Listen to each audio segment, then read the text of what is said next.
Medical area टंका हड़प कर निलंबित होती 7 कर्मचारी। गंजाम जिला कोदला गोष्ठी स्वास्थ्य केन्द्र आसी एभली सांघातिक घटना।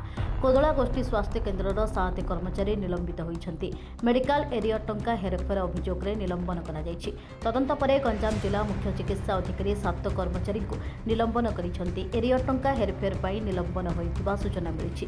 निलंबित होता कर्मचारी माने हेले nursing officer Sarojini Behera, ANM Bharati Pradhan और एएनएम अन्नपूर्णा साहू। सेहीपरि अटेंडेंट राम मल्लिक और गोपाल नायकों सह स्वीपर मनु नायकों को निलंबित कर घटनार mastermind junior clerk Jatin Bhuyan को निलंबन कर सूचना मिली।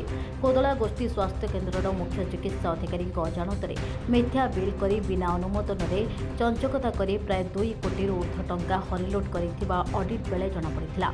मेडिकल इनचार्ज आदित्य प्रसाद साहू एने तनाघना करने घटना संपर्क में जमापड़ा। जिला स्वास्थ्य अधिकारी को जणाइबा परे समस्त कर्मचारी विरुद्ध में कार्यानुष्ठान ग्रहण कर गंजाम जिला मुख्य चिकित्सा अधिकारी भवानी मिश्र।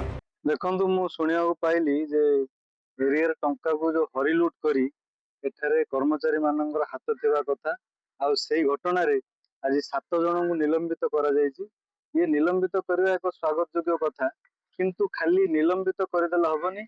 जो लोकंगर टिकस पैसा प्राय 2 कोटी ऊर्ध्व टंका एटी जो हरिलुट हेछि से टंका केमती फेरी पाइबे, एई वर्तमान से टंका केमती हमर सरकारंगर अनुदान रे मिसिबो निलंबित कल हबनी। से पुणी आउ थे जो बर्तमान जो हरिलुट करी जो निलंबित होती आम खुशी नुह।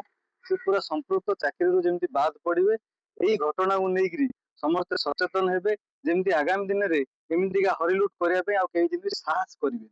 निश्चित भाव में यहाँ को आम दाबी करुचु जमी ये जो हरिलुट होती कौन होता आहरी किसी अच्छी केते टंका खाई कौन कर निश्चित भाव में भिजिलेंस तदंत हो ताहा ही आमर जनसाधारण चाहते समस्ते से जिनस सत सामना को आसला जना पड़ो प्रकृत तथ्य।